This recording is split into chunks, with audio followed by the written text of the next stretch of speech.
Welcome back, eSIMstudios YouTube channel. We are live on this Thursday afternoon or evening, shall I say. I want to welcome everybody in. Gonna have a little tech talks. Gonna be a quick show. We have some Apple news to talk. Sorry, I had a brain fart. We got some Apple products that are going to be launching soon. I know I don't talk a lot of Apple, but they have been in the news as of today. Not much else going on, minus the Trump phone being. Talk about a refresh. We'll probably get to that. But I want to welcome everybody in. I just sent the notification out on social media, so we should get some more people in here. But would appreciate, I appreciate everybody joining and want to welcome you in. I want to let you know before we get started, we are sponsored by Lyca Mobile. Fantastic service at fantastic prices, like an 18 gigs of high-speed 5G data per month, 18 gigabytes, and unlimited talk, unlimited text, $7.50 per month. Link is down below. And IMEI Certified and IMEI Certified.com. They will remove the blacklist if you have a device that was reported lost or stolen. IMEI Certified.com will remove that blacklist status, put you back in clean and clear status so you can use your device again. All right, so let's see here. How's everybody doing today? Good afternoon to you. Let's see here. Let me pull up some of the news, shall we? Now, I saw something. It has a good list of some Apple products. Maybe you're an Apple fan. Maybe not necessarily a fan, but look, I mean, everybody's got. Well, I shouldn't say everybody, but you know, you know. But there are more products coming very soon. So let's take a look at that, shall we? We got, let me pull this up here. Oh, sweet. We got new wallpapers. I'm going to have to add that to my website. Let's see here. Let me share my screen and we shall get into it. Let's see, where was that? Damn it. Apparently, Siri has gotten much better. Let's do this. Let me show y'all something here. Speaking of products, look at this. The iPhone Ultra. Oh, why is that small?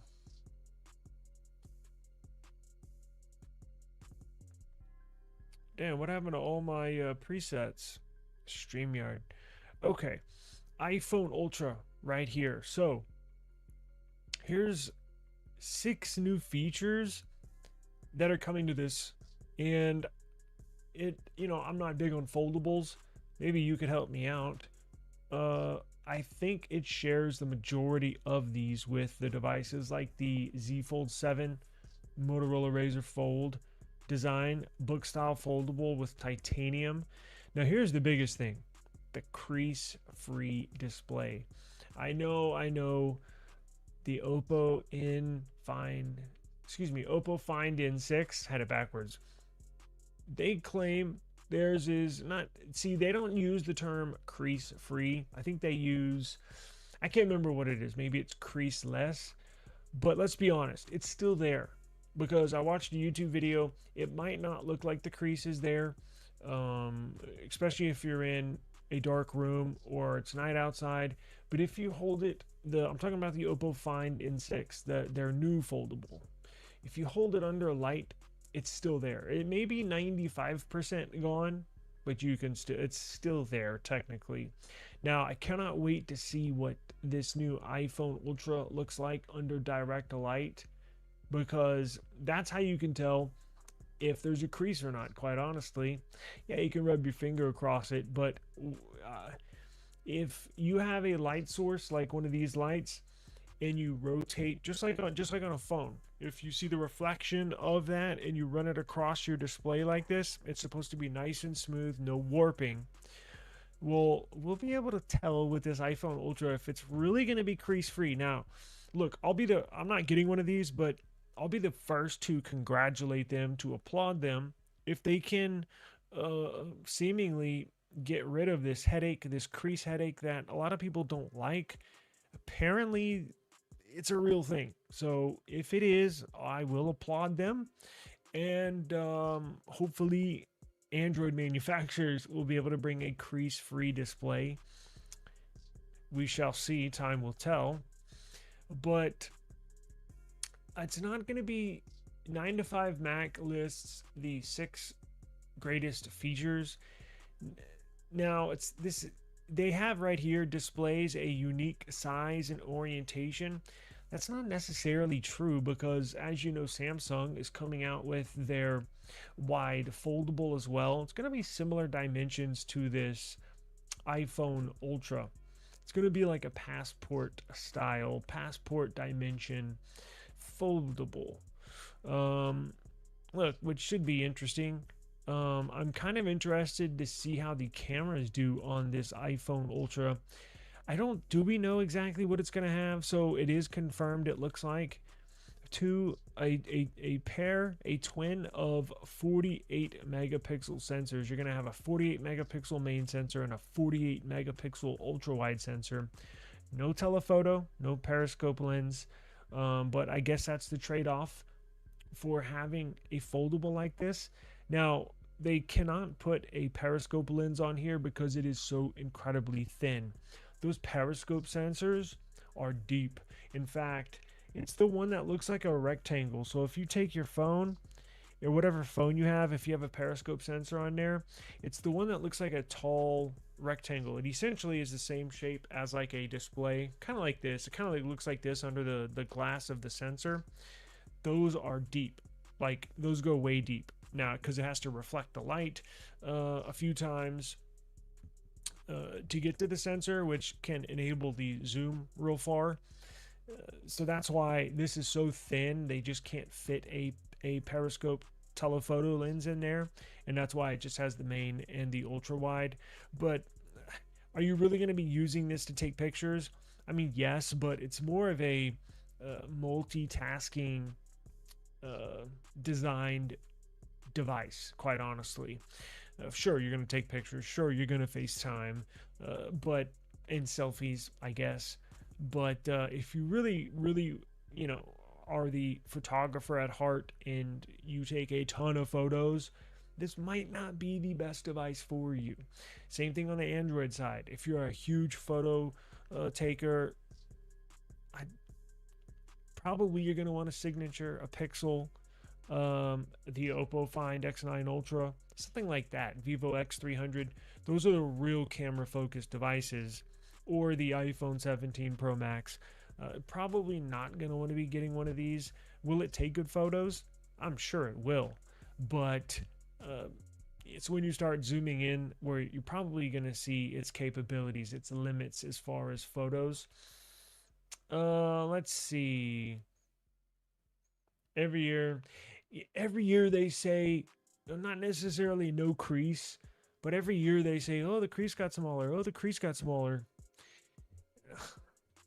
I know. I've been waiting for a zero crease display, at least on the Android side, for like years. Now, I'm not a foldable person, but I do buy the flips. I don't think I'm going to buy one this year. But I know.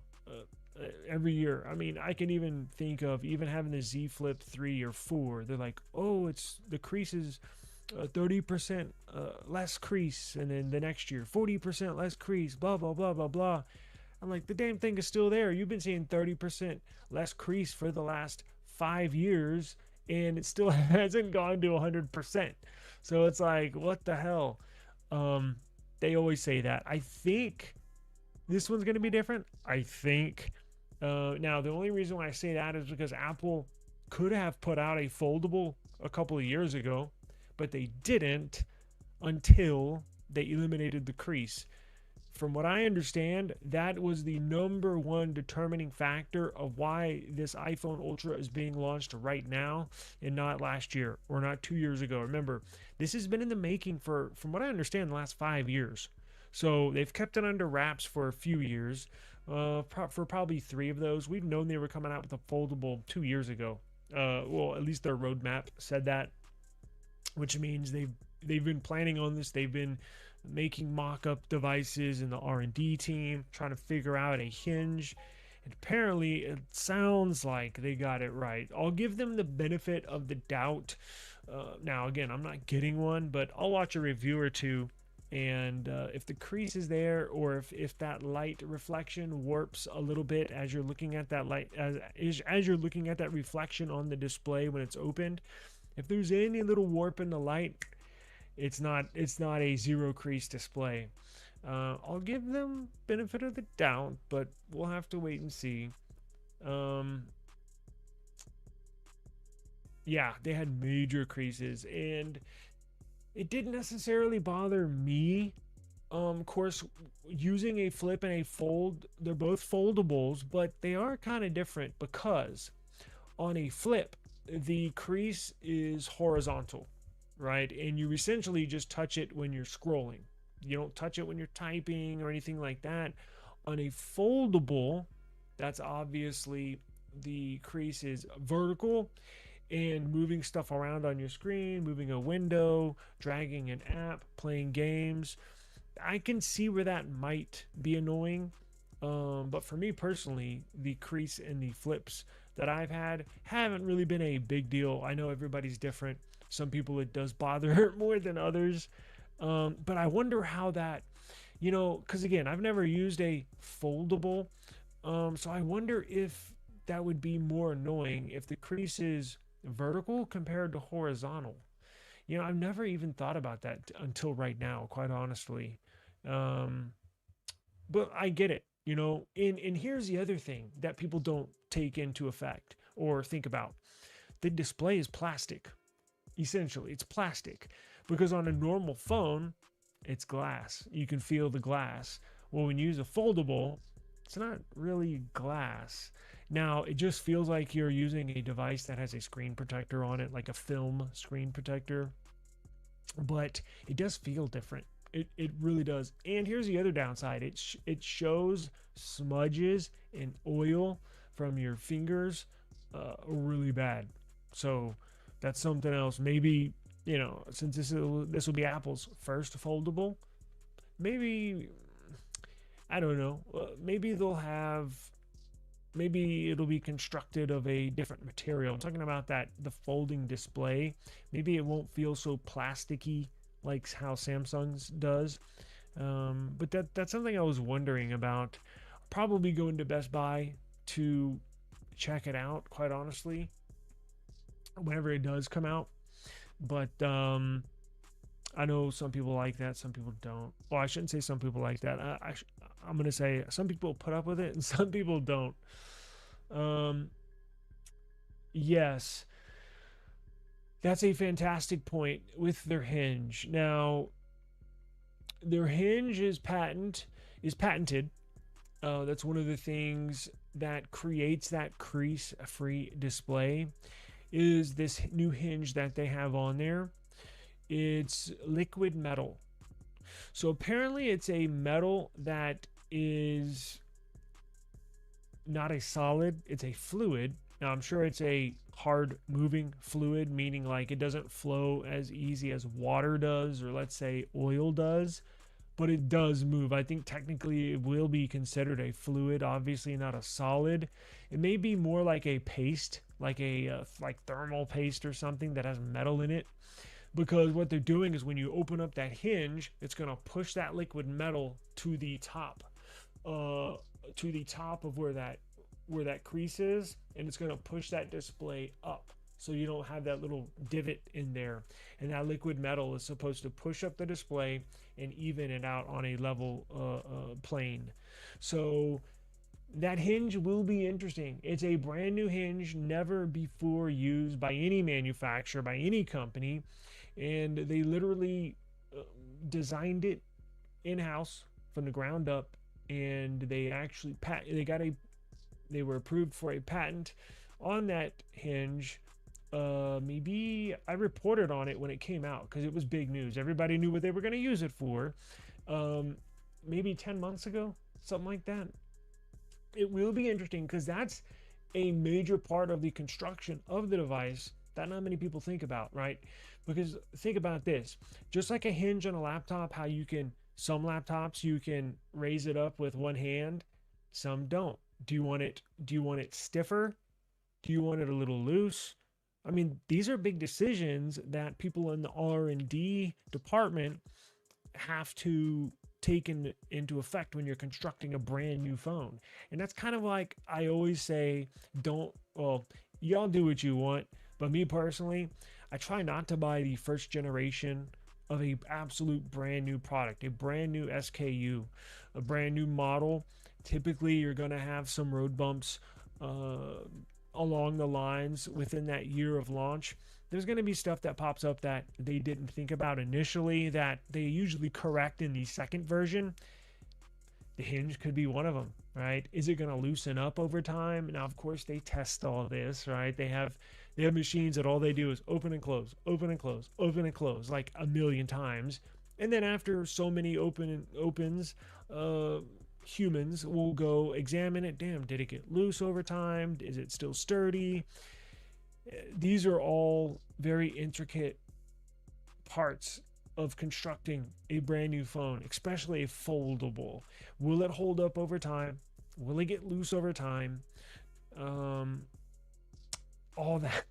These are big decisions. So yeah, that's a perfect example of something I kind of want to keep an eye on to see how this, I want to see. I wish I could skip forward a year from now or 6 months from now to see how are people going to do 6-month reviews or after 1 year of use. I'm sure they will. I mean, they're going to sell these things like hotcakes. But I am wondering about that hinge. iPhone 18 Pro Max. I don't know. If I did get one, it would just be for case reviews. In fact, that's what I got this one for, and I haven't really kept my word on doing case reviews. I don't use it, so it literally just sits over here. The only time I pick it up during the day is to show y'all. I need to be better on doing more case reviews. As you can tell, I haven't picked it up because my alarm is still going off. Look at this from this morning. I don't touch it, so I don't know. I probably should just to do case reviews, but I've already gotten people or companies emailing me about the iPhone cases. What iPhone are you gonna get so we can send you cases? So I probably will, but I'm not really thrilled about it. Yeah, again, it's gonna look the same, just different colors and different CPU, and that's about it. Huawei Pura X Max. Are you looking for a wide format folding phone? That's the one to get. Hardware on this is amazing. Yeah, if I did get a foldable, it would be a wide fold, because the issue I have is not opening a foldable. I think if I had a foldable that looks like a current candy bar style smartphone like this, it just opens up into a bigger screen, like you just split it down the middle and it opens up. I don't think I would open up the device. That's why one of the things with the Motorola phone, the outer display is so freaking good. I would honestly probably forget to open it. I just pull it out and start using it like I do with a normal phone. And plus, when you open it up, I don't like the dimensions of it. It's just too weird. It's like, I don't know. I just really can't. I played with one at a Best Buy last year, and I was like, I don't know about this. I just can't get down with it. The wide fold is different. Just simple terms of the dimensions, I think, are more suitable for what I would use it for. The outer display, we'll have to wait and see what the specs are on that for the Samsung and the Apple device. But I think when you open it up, I think that's when it makes a difference, because I would rather use a phone sideways than vertical. See what I'm saying? If I'm going to open it up, I want it to open up sideways, like a like a 16 by 9 format. That's perfect. Videos, content, editing videos. It's like editing videos on a monitor. That I could probably get down with. So if there's anyone I would get, it would definitely be a wide fold. Certainly not Apple. So I guess it would have to be a Samsung. But we'll have to wait and see. I don't think I'm gonna get one, but we'll just have to wait and see. Definitely not getting the iPhone Ultra, but it's gonna be expensive. It's gonna be freaking expensive as hell. I already know that. Congratulations, you bought the phone twice. Yeah, basically. I'll be the first. I'm guilty of that. With a lot of different devices, but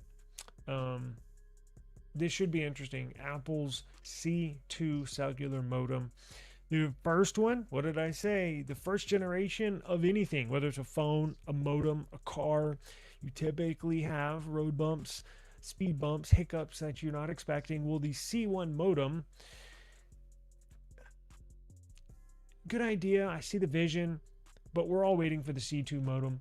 And it's been so long, I can't even remember what the hiccups or the issues were with the C1 modem. And I think that launched in the iPhone Air.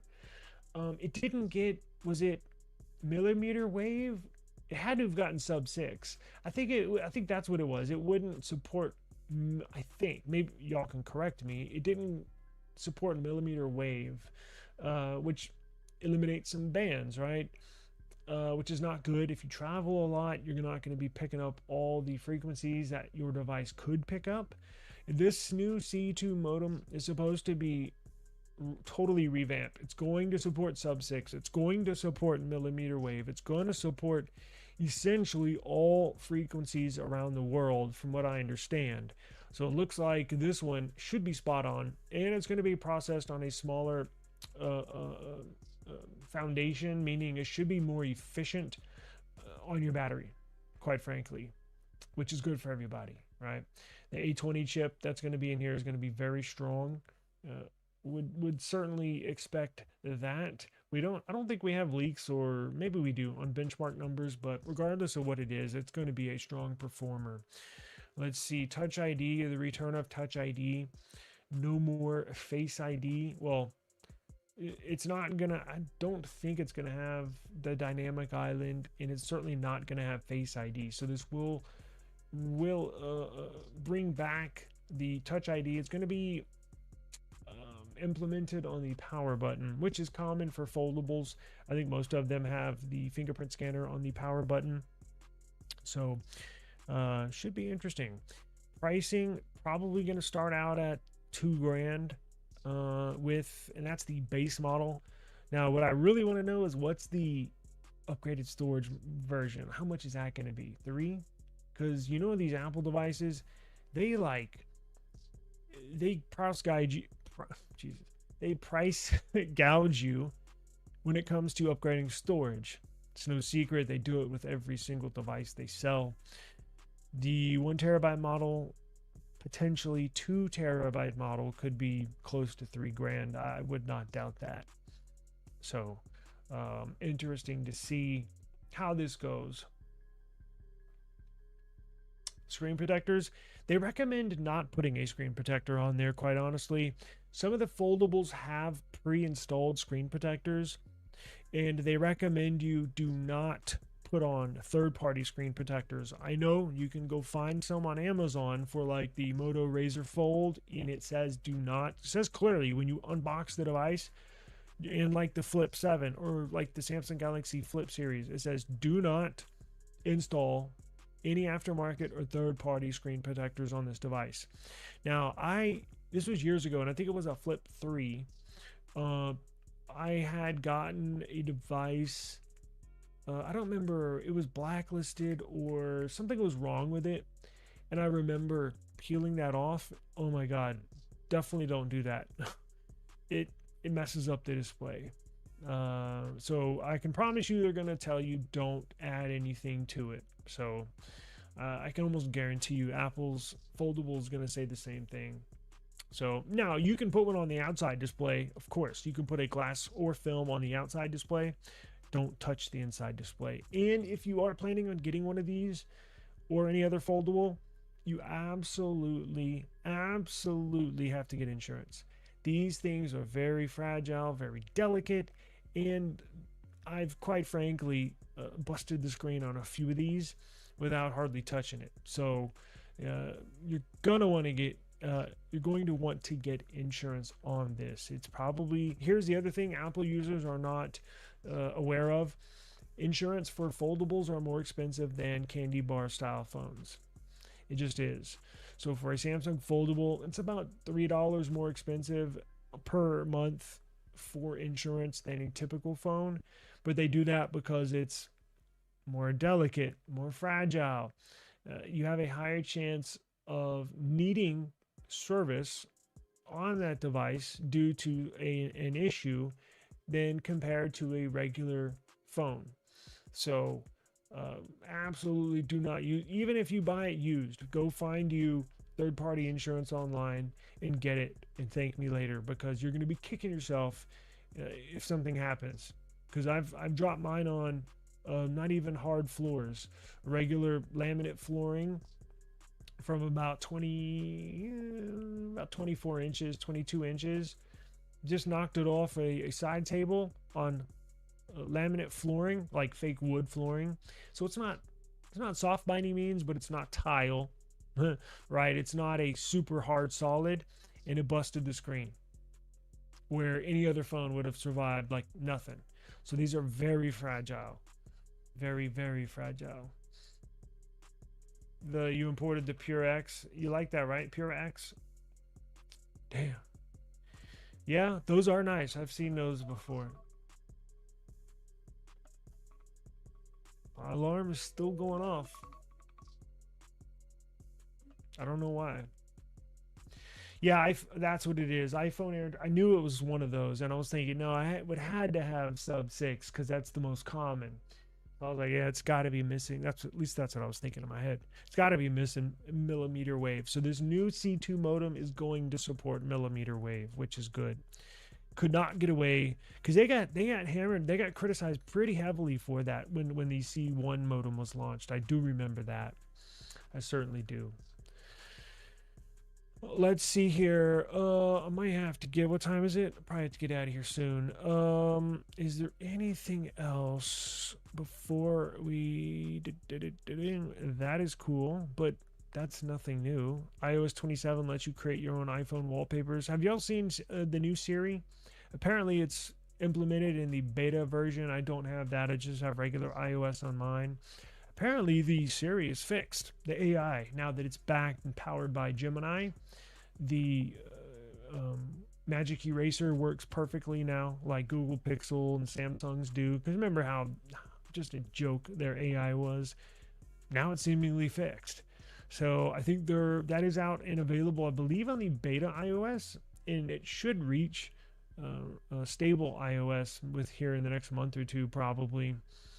Or they'll probably launch it with these iPhone 18 series. I bet that's what they're going to do. They'll just launch the new Siri with the stable build with these new iPhones. I guarantee you that's what they're going to do. Let's see. Plus, it gives them a few more months to iron everything out now that some public is starting to use it. I'm going to need to add these wallpapers to my website. I have the stock wallpaper.app that I have all these stock wallpapers from different manufacturers from throughout the years. The link is down below, but I'm going to download these and upload them. Sometimes they're cool, sometimes they're not, but those look all right. They look good on AMOLED displays, like this one right here. Come on now. Oh, I guess, oh, there we go. Well, you can't see it, but I'll download them later. Now, nothing much going on in the Android world, but I did want to get to this. The Trump phone, the T1 Trump phone, talking about a refresh. Literally a refresh. So if you don't know, iFixit. Let's see if I can pull this up. iFixit did a teardown of the Trump phone.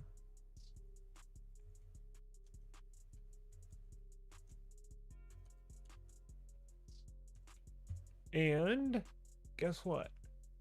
It's an HTC. It is an HTC. So it's essentially an HTC U24 Pro. Now that's almost a 3-year-old phone. And they essentially put the Trump Mobile division put a outer shell around the hardware of that device just to make it look golden, and to put their logo on there, and they put a slightly larger battery on there. Now they did that because they can't just take a 3-year-old phone and launch it today because of the battery. Remember, these lithium ion batteries only last for maybe 5 years. So if you launched a phone with starting out with a 3-year-old battery, it means you only have 1 or 2 years on a battery. I'm kind of surprised they did not do that. I can see them doing that, honestly, but they did not. It probably would have a hard time getting it certified. Well, I take that back. It would have been pushed through. Wink, wink, if you know what I mean. Like everything else, it probably would have been pushed through, but I'm glad they did not do that. So whoever does buy this will get a full lifespan use out of their lithium ion battery. But what this is everybody remembers HTC. In fact, I wish HTC would come back. I wish Google or man, I wish one of these, not nothing, but or can a random company, a startup, purchase HTC and their patents and their designs and the licensing and all their products? Can HTC come back? We really need HTC to come back. I loved HTC. Man, my wife and I, we were all about HTC. We had my very first 4G phone. Do you remember this? This is going back now. I think this is like when my daughter was born in 2010. The HTC Thunderbolt. Do y'all remember that? It was the very first 4G LTE phone in America. Only AT&T had them. And that's when we switched from Sprint to AT&T. I love their phones, or I used to. And then I've had the HTC, was it the M1, where it had that rounded back, kind of fit perfectly in the palm of your hand, and it had the Google One operating system, essentially a Pixel, or I take that back, a Nexus. At that time, it was Nexus. It had like the Nexus stock Android operating system on this HTC phone. It was badass. It was all metal design, badass speakers. Thing was a little tank, man. It was like a little brick. Fantastic phone, really good speakers, real nice display. Man, I wish they would come back. So I'll probably link this after I get off, because I didn't know if we were going to get to this or not. But iFixit tore it down, actually physically took the phone apart, and I bet jerry rig everything, because if you follow him on social media, he is not a Trump fan. It almost seems like every day he jerry rig everything is blasting Trump or this administration. Now I may tell a joke or two or do a little jab here and there. This channel is not about politics, so don't expect me to say one way or the other, but jerry rig everything. His YouTube channel, you can't really tell because he doesn't talk politics too. Of course, he does a lot of teardowns and stuff. Politics rarely comes up in his videos, but if you follow him on social media, whoa, he hates Trump. He hates this administration. He hates Elon Musk. I guarantee you, he's probably because they're starting to ship now, these Trump phones. That's how iFixit got a hold of one of these. Guarantee you, he's gonna put a video out of a teardown of this Trump phone, and he's gonna blast them. I cannot wait to watch this. It's gonna be very entertaining. Let me see if they got pictures here. So it's a YouTube video. So let me make sure the volume. I can turn the volume off. Blah blah blah. Did they tear it down? Can I turn the volume off? Because I don't want to get a copyright strike. Anyways, you can see here, they tear it down. You've seen one tear down, you've seen them all. what it is an HTC what is it called? U24 Pro with just a new body on the outside, meaning the internals are all the same, all the parts are the same, everything. They just put a newer battery in there and a newer outside on it, and it's the Trump phone. So essentially, it tells you now. They were not telling the truth because remember, they said this was going to be constructed, the first phone all constructed in America. That was a lie because these HTC phones were constructed 3 years ago in Taiwan. So there you go. But from what I remember, the U24 Pro was an okay phone 3 years ago. So what does that tell you about launching that today? I mean, I guess it'll do, but my whole thing is with this, are they going to support the software updates? That's the most critical thing. I don't know. I don't know who they have running their mobile department. I would hope that's on the very top list of priorities. I would hope that is, and I'm kind of questioning that, but time will tell. We will have to wait and see. Now, I think, and y'all might be able to correct me, but I think they have the bare minimum update schedule, which is what, 2 years of software, 3 years of security. I think 2, 3, or 3, 4, one of the others. I know it's nothing to brag about. I know it's nothing close to Apple, Samsung, or Google. Just the bare minimum. And I think the bare minimum on security, monthly security patches, I believe is one every 3 months you have to put out at the bare minimum. So we will see. But, you know, they essentially sourced a phone manufacturer that had a whole bunch of a model of phones sitting in the warehouse, and they probably negotiated with HTC to sell them the Trump phones. If the Trump phone, how much is it selling for? I think it's $500. They probably got these phones for like $50 a pop. I guarantee you. So they're making a big profit on these. Is it worth $500? Hell no. Am I gonna get one? Hell no. I'm gonna stay away from this thing. I would encourage you to do the same thing. You can do whatever you want. And it's not because I don't like Trump. I'm just, take his name out of it. If they just sold this phone as the eSIMstudios, well, that's not a good example. If they were selling this phone as the Walmart phone, right? I would say don't buy it, just because I'm wary of 3-year-old hardware, and I'm wary of the software updates. Quite frankly, it's just not worth $500. You can get a 1 or 2-year-old flagship phone for $500. I'm a big proponent of, don't buy cheap phones new.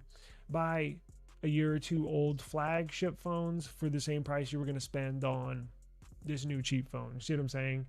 Because flagship phones now are so good for so long. There's no point in buying a brand new cheap phone. Trust me, because it may run great, smooth, quick, fast in the first few months or 6 months. But once you start hitting 8 months, 10 months, even a year, that's when you're going to get the stuttering. That's when you're going to get the hiccups. That's when you're going to get the freezes. Apps not running smoothly, apps crashing, jitter, all sorts of stuff, because your memory is going to get eaten up quick. Your RAM's going to get used up, and it's not going to be a good experience, quite honestly. So that's why I would encourage you to look elsewhere. That's just my opinion. So, but we knew it was going to be something. We knew it was going to be something. I just didn't know what, because I was like, there's no way they're going to construct an entire phone in America. Like, that's damn near impossible. And if you did, it would be like mad expensive, So I knew that something was up with this, and now we know what. So, be entertaining, but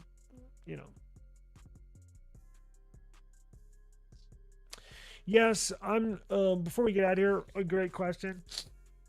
I'm not gonna buy a Pixel this year, and I'm not gonna buy a Flip, Samsung Flip this year. I've purchased a Flip, I think, every year since they were launched on launch day. And you can even see back on his channel, dating back 3 years, I purchased a flip. I'm just not. It's the same old, same old. I buy a new flip and then I'll use it for a few months and then just sell it, right? It's just the whole nostalgia thing, because when I first got into phones, I got my very first phone when I was 18 years old, and it was a flip phone. So it kind of takes me back to my not childhood, but you get it. And now I'm just like, well, what's the point? You know, because I don't hang on to them for a long time. I just sell them. So I'm like, I'll just skip that whole process this year. And getting to your main question with the Pixel, yeah, I'm going to skip Pixel this year. As you know, I have a big issue with the 200 charging cycle limit. After 200 charging cycles, they cut your charging speeds in half, and they also cap your battery at 80%. And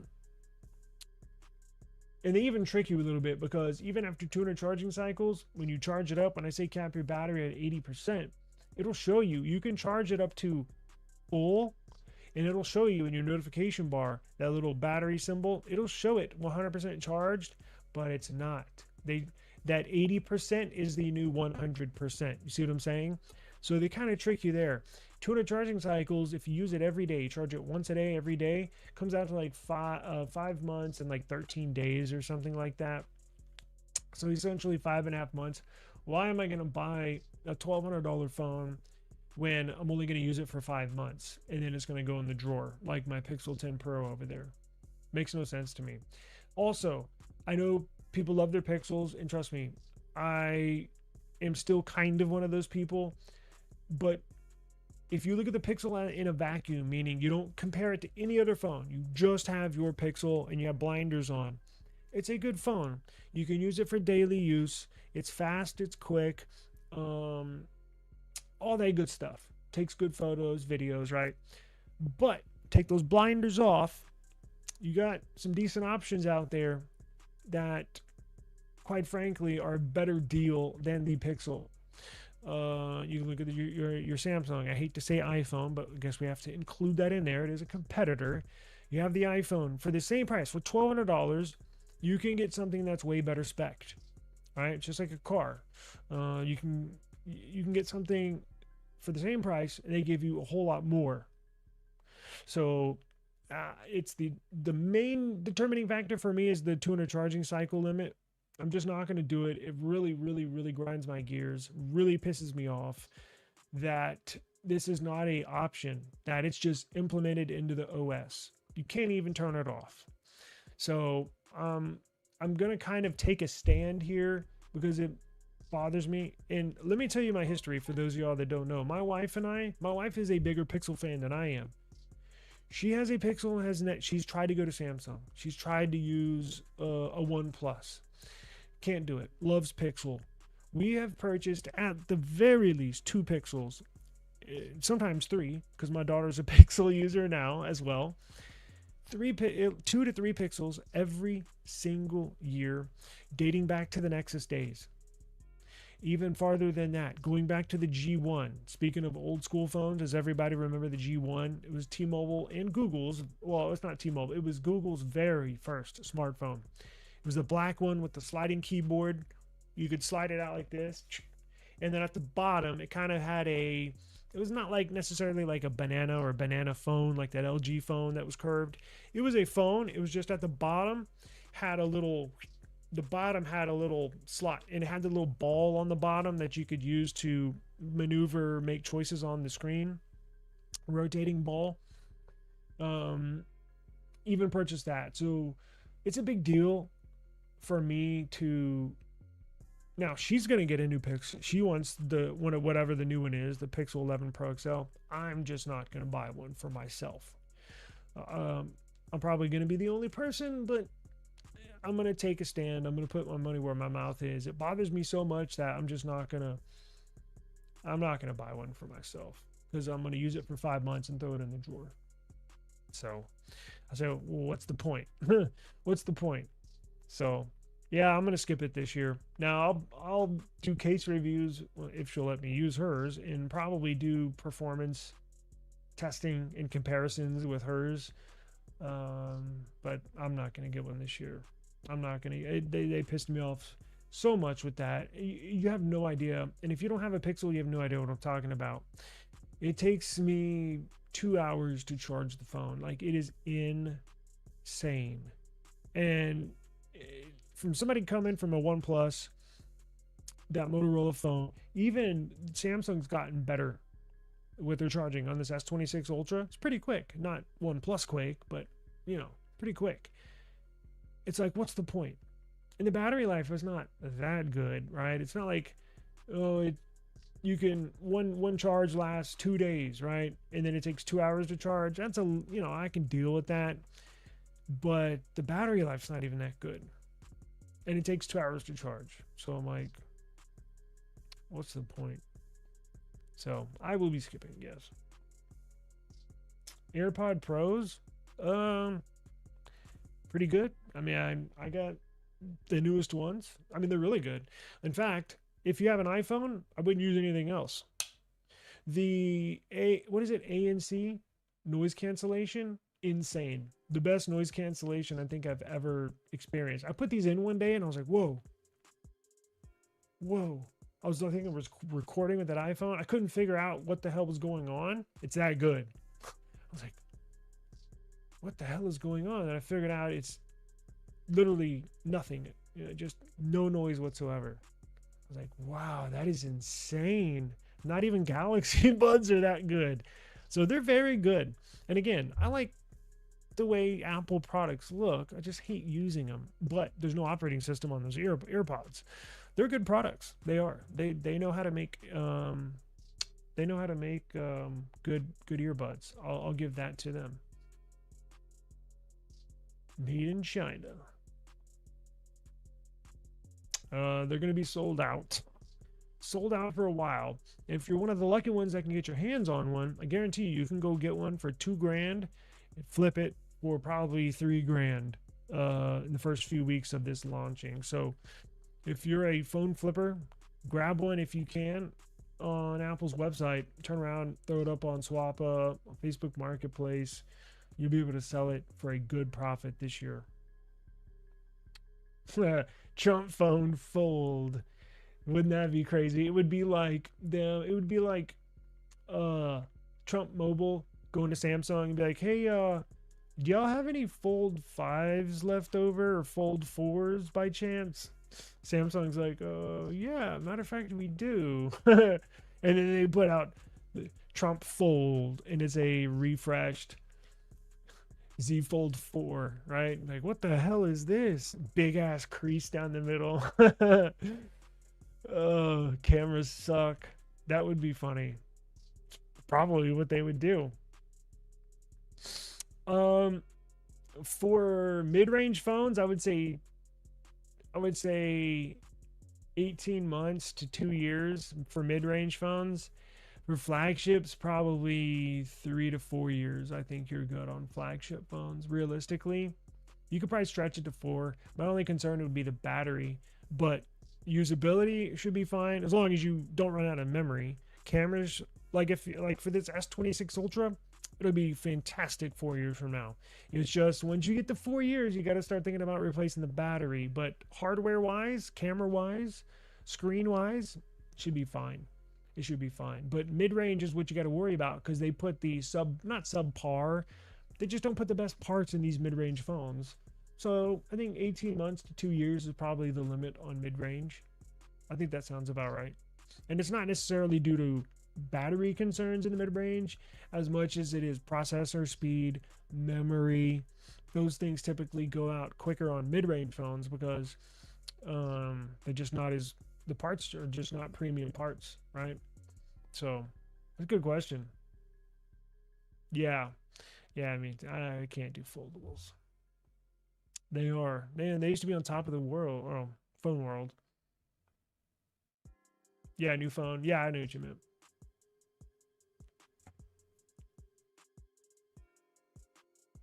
You like it? Pretty neat, right? Super fast. Ferrari fast.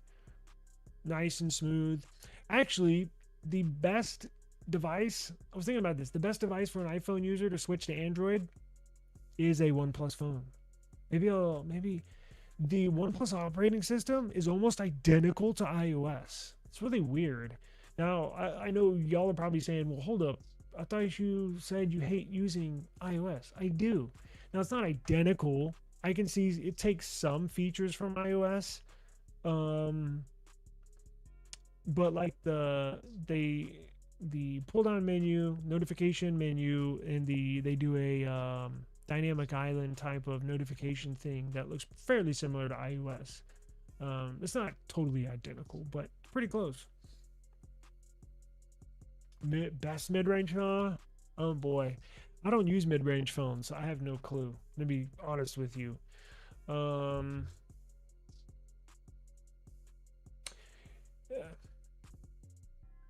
don't know. If you give me a price range, I could probably find you the best phone for that price. A used phone, brand new phone,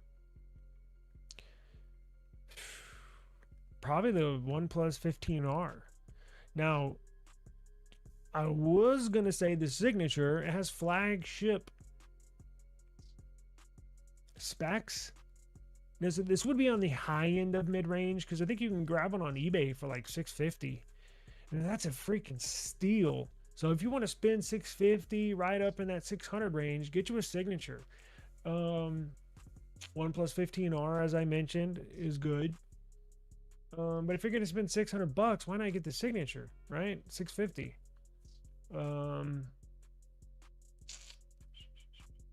don't know. I just did a video yesterday on the A series Pixel. See, for me, I gotta have Wi-Fi 7. That's why I returned the Nothing Phone 4a Pro. Well, not alone. Of course, I had network issues with that, but it was not Wi-Fi 7 enabled. I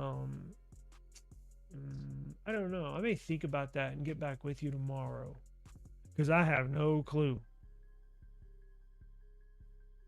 And again, I personally would rather go out and buy a 1 or 2 year old flagship than get a mid-range phone. I know some people absolutely have to buy new stuff, like, oh, I have to have a new phone or a new car. You know, every now and then you'll come across somebody like that. Not me. I would rather get a 1 or 2 year old flagship. It's the specs, it's everything. Mid-range, I've had bad history with mid-range devices. Yeah, there's a ton of options out there. A good point. Poco phones are fantastic options as well. Another phone I've never had, but I think I would definitely want to try out here in the future. All right, guys, I'm getting that text from the wife. It's getting late, so I think we're going to grab some dinner. So I do appreciate the time. Thank you very much for stopping by. And I hope everybody has a fantastic evening. Certainly see you all tomorrow. I'll try to schedule it during the afternoon tomorrow, so we'll get it in a little sooner. So, and I'll think of some mid-range phones. You're going to have me wondering. I'll come up with a little list probably for tomorrow in a price range. So stay tuned, and hope you all have a good evening, and we'll see y'all tomorrow afternoon. Peace out. Yeah. Woo. I just need my space right now. Fresh off the G5 jet, I'm on my way to a brand new kit.